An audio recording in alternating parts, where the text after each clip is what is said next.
اعوذ باللہ من الشیطان الرجیم بسم اللہ الرحمن الرحیم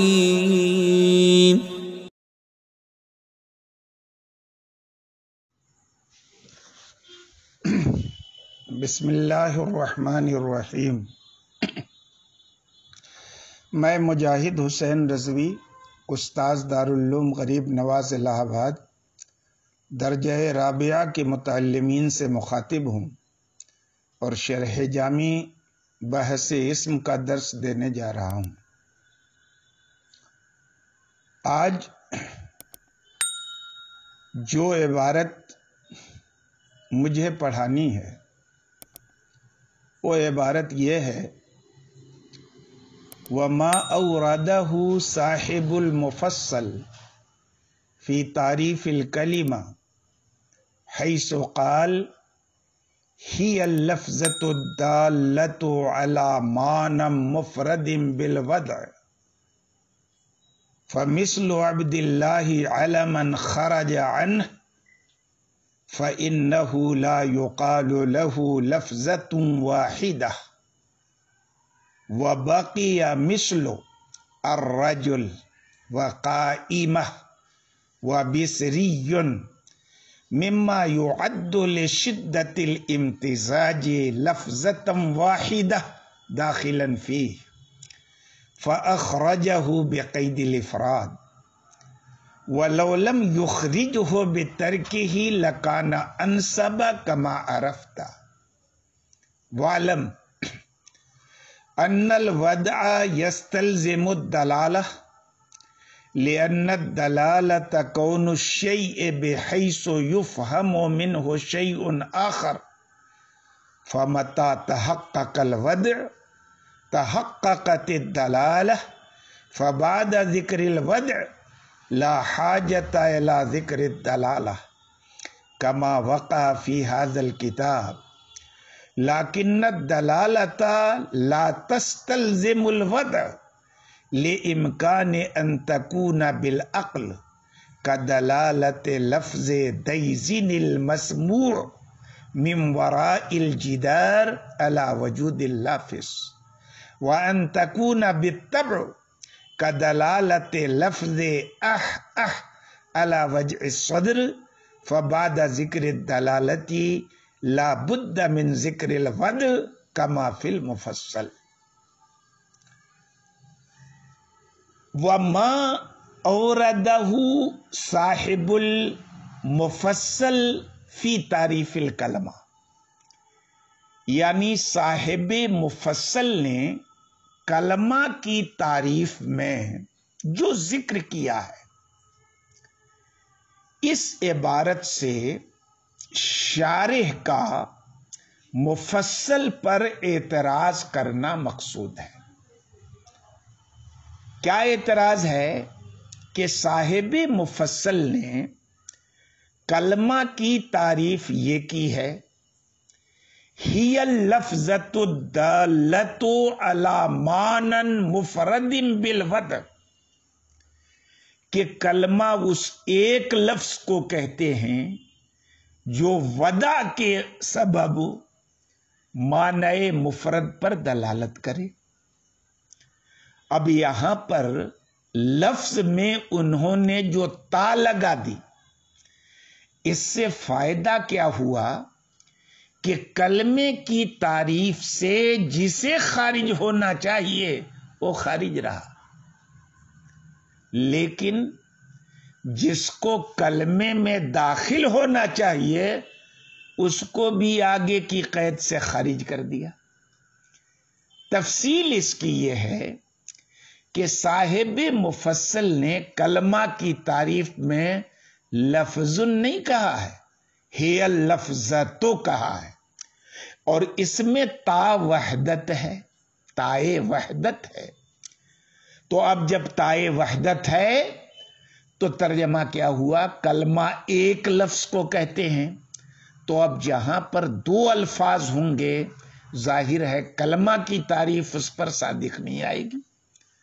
تو اب عبداللہ حالت علمی میں بھی یہ کلمہ نہیں رہے گا، اور اس لیے نہیں رہے گا کہ یہ لفظتن نہیں ہے، یہ تو لفظان ہے۔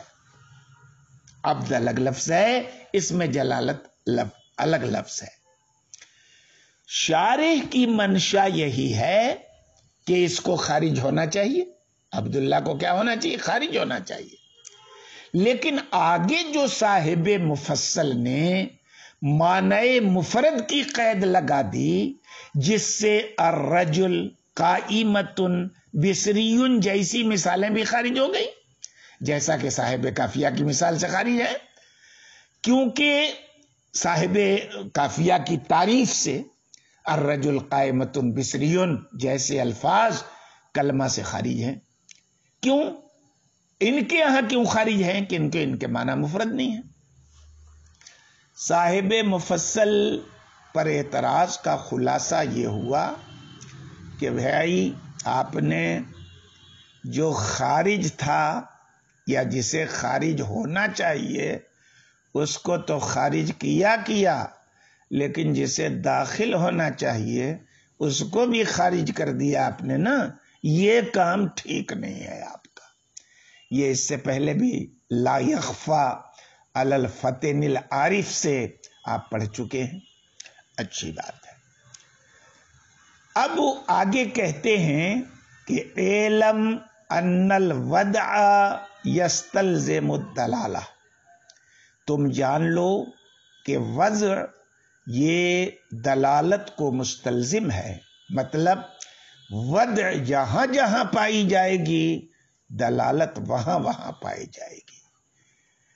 اب اعتراض یہاں پر ایک ہے، اس عبارت سے شارح اسی اعتراض کا جواب دے رہے ہیں۔ اعتراض ہے کیا؟ کہ کافیہ مفصل سے ماخوذ ہے، اور مفصل کی عبارت کلمے کی تعریف میں جو گزری وہ ہے کیا؟ اللفظۃ الدالۃ علی معنی مفرد بالوضع، یعنی اس میں دلالت کا بھی لفظ ہے اور وضع کا بھی لفظ ہے۔ کافیہ اسی سے ماخوذ ہے، لیکن اس کے باوجود صاحب کافیہ نے وضع کا تو ذکر کیا ہے لیکن دلالت کا ذکر نہیں کیا ہے۔ تو کیا مفصل کی تعریف میں دلالت کا لفظ فاضل ہے، یا کافیہ کی تعریف میں دلالت کے لفظ کی کمی ہے، تعریف ناقص ہے؟ کہتے نہیں، کہیں کچھ نہیں ہے، نہ مفصل کی تعریف میں کوئی زائد چیز ہے اور نہ کافیہ کی تعریف میں کوئی کمی رہ گئی ہے۔ جواب جو شارح نے دیا ہے اس کا خلاصہ یہ ہے کہ وضع اور دلالت میں عام اور خاص مطلق کی نسبت ہے، کہ وضع کیا ہے؟ خاص ہے، اور دلالت عام ہے۔ وضع خاص ہے اور دلالت عام ہے۔ کیوں؟ دلالت کی 3 قسمیں ہوتی ہیں، وضعی بھی ہوتی ہے، طبعی بھی ہوتی ہے، عقلی بھی ہوتی ہے۔ تو دلالت عام ہو گیا 3 چیزوں میں، تو اب وضع جب بولا جائے گا تو ظاہر ہے وضع جب دلالت کی قسم ہے تو قسم میں مقسم تو ضرور پائی جاتی ہے نا، تو وضع پائی جائے گی تو دلالت پائی جائے گی۔ یا یوں کہیے کہ جب وضع خاص ہو گیا تو عام کو مستلزم ہو گیا۔ جیسے انسان اور حیوان میں انسان خاص ہے، تو اگر کسی چیز کو انسان آپ نے مان لیا تو لازم ہے کہ وہ حیوان بھی ہو، یعنی جب خاص پایا جائے گا تو عام بھی اس کے ساتھ پایا جائے گا، ہے کہ نہیں؟ اچھی بات ہے۔ تو مصنف نے کلمہ کی تعریف کیا کی ہے؟ صاحب کافیہ نے لفظ اودع لمعنی مفرد، کلمہ وہ لفظ ہے جو معنی مفرد کے لیے موضوع ہو۔ تو جب معنی مفرد کے لیے موضوع ہوگا تو معنی مفرد پر اس کی دلالت ہوگی کہ نہیں ہوگی؟ دلالت ہوگی، لیکن خاص دلالت ہوگی، دلالت بالوضع۔ تو اب چونکہ وضع مستلزم ہے دلالت کو، اس لیے ودا کا ذکر کرنے کے بعد تو دلالت کا ذکر کرنے کی ضرورت باقی نہیں رہتی، لیکن صاحب مفصل نے تعریف کی شروعات میں دلالت کا تذکرہ کیا ہے۔ تو اب دلالت تین طرح کی ہوتی ہے، وضعی کے علاوہ طبعی اور عقلی بھی ہوتی ہے، اور طبعی اور عقلی دلالت کا اعتبار نہیں ہے کلمے میں، اس لیے وضع سے مقید کرنا پڑا ان کو، تاکہ طبعی اور عقلی دلالت خارج ہو جائے، ہے نا۔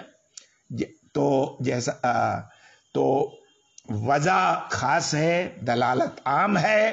دلالت کے ذکر کرنے کے بعد اگر اس کی خاص قسم وضع مراد لینا ہے تو وضع کا ذکر ضروری ہوگا، لیکن جب وضع ہی کا ذکر پہلے کر دیا تو پھر دلالت کی ضرورت نہیں ہے۔ تو چونکہ دلالت جو عام ہے یہ خاص یعنی وضع کو مستلزم نہیں، وہ عقلی بھی ہو سکتی ہے اور طبعی بھی ہو سکتی ہے، اس لیے دلالت کا ذکر کرنے کے بعد وضع کی ضرورت، ذکر کی ضرورت باقی رہتی ہے۔ کیا کہا مصنف نے؟ دیکھیے پھر سے ترجمہ دیکھ لیجئے آپ، کہ تم جان لو، چاہے شروع سے آپ ترجمہ کر لیں، کہ صاحب مفصل نے کلمہ کی تعریف میں جو کہا ہے وہ کیا ہے؟ ہی اللفظۃ الدالۃ علی معنی مفرد بالوضع، کلمہ اس ایک لفظ کو کہتے ہیں جو وضعی طور پر معنی مفرد پر دلالت کرے۔ تو اب ایسی صورت میں حالت علمی میں عبداللہ کلمے سے خارج ہو جائے گا، کیونکہ عبداللہ کو ایک لفظ نہیں کہا جاتا، لیکن کلمے کے اندر الرجل و قائمۃ و بصری جیسے الفاظ، یعنی وہ الفاظ جو شدت امتزاج کی بنیاد پر ایک لفظ گنے جاتے ہیں۔ الرجل میں دو الفاظ ہیں، الف لام الگ ہے، رجل الگ ہے۔ قائمتن میں دو الفاظ ہیں، قائم الگ ہے، تائے تانیث الگ ہے۔ بصریون میں دو الفاظ ہے، بصرہ الگ ہے، یا نسبتی الگ ہے، لیکن شدت امتزاج سے ان کو دو لفظ نہیں کہا جاتا، ایک لفظ کہا جاتا ہے، اور کلمہ کہتے ہیں ایک لفظ کو، تو کلمے میں یہ داخل رہے گا یہاں تک، ہی اللفظتو تک۔ لیکن جب آگے کہہ دیا علی معنی مفرد بالوضع، تو کہتے ہیں فاخرجہ بقید الافراد، اس کو یعنی الرجل قائمۃ بصریون کو افراد کی قید سے خارج کر دیا۔ اگر اس قید کو ترک کر کے ان الفاظ کو خارج کلمہ سے نہ کرتے تو زیادہ مناسب ہوتا، جیسا کہ آپ کو معلوم ہو چکا کہاں لا یخفی الفتن العارف والی عبارت میں۔ اب پھر آگے کا ترجمہ بھی دیکھ لیں کہ آپ جان لیں کہ وضع دلالت کو مستلزم ہے۔ کیوں دلالت کو مستلزم ہے؟ کیونکہ دلالت ایک چیز کا یوں ہونا کہ اس سے دوسری چیز سمجھی جائے، تو جب جب وضع کا تحقق ہوگا تو دلالت کا تحقق بھی ہوگا، کیونکہ وضع میں کیا ہوتا ہے؟ تخصیص و شیء بشیء بحیث و اذا اطلقا او حس الشیء الاول فهم منه الشیء الثانی، یہی تو ہوتا ہے وضع میں۔ تو وضع میں بھی ایک چیز کے ذکر سے اس کی دلالت دوسری چیز کے ذکر پر ہوتی ہے۔ تو اب وضع کے ذکر کے بعد دلالت کے ذکر کی کوئی ضرورت نہیں، جیسا کہ اس کتاب میں یعنی کافیہ میں ہے، لیکن دلالت وضع کو مستلزم نہیں ہے، کیونکہ دلالت عام ہے، وضع خاص ہے، عام خاص کو مستلزم نہیں ہوتا۔ تو اب وضع کو مستلزم نہیں ہے، کیوں؟ اس لیے کہ ہو سکتا ہے دلالت ہو وضع نہ ہو، بلکہ دلالت جو ہو رہی ہو وہ وضع کی بنیاد پر نہیں، عقل کی بنیاد پر ہو رہی ہو۔ جیسے دیوار کے پیچھے سے جب کسی نے کہا دیس، تو یہ ایک مہمل لفظ ہے، اس کا تو کوئی معنی سمجھ میں نہیں آیا، لیکن اتنا تو پتا چلا کہ جو اگر بولی موجود ہے تو دیوار کے پیچھے کوئی بولنے والا موجود بھی ہے، تو وجود لافظ پر لفظ دیس کی جو دلالت ہو رہی ہے وضع کی بنیاد پر نہیں کہ دیس کی وضع وجود لافظ کے لیے ہوئی ہے، بلکہ عقلاً دلالت ہو رہی ہے کہ بولی ایک عرض ہے، یہ جوہر کے بغیر وجود نہیں پا سکتا، تو اب لافظ کا وجود ضرور سمجھ میں آیا۔ اور یہ بھی ہو سکتا ہے کہ دلالت وضعی نہ ہو کہ کیا ہو؟ طبعی ہو، جیسے کہ لفظ کی دلالت سینے کے درد پر۔ تو اب ایسا تو ہے نہیں کہ کا موضوع لہو یہ وجہ صدر یا سینے کا درد ہے، تو اب دلالت کا ذکر کرنے کے بعد ودا کا ذکر ضروری ہے، کیونکہ عام دلالت مراد نہیں ہے کلمے کی تعریف میں، دلالت لفظیہ وضعیہ مراد ہے، جیسا کہ مفصل میں کیا گیا ہے۔ آج کے سبق میں اتنا ہی، باقی کل انشاءاللہ تعالی۔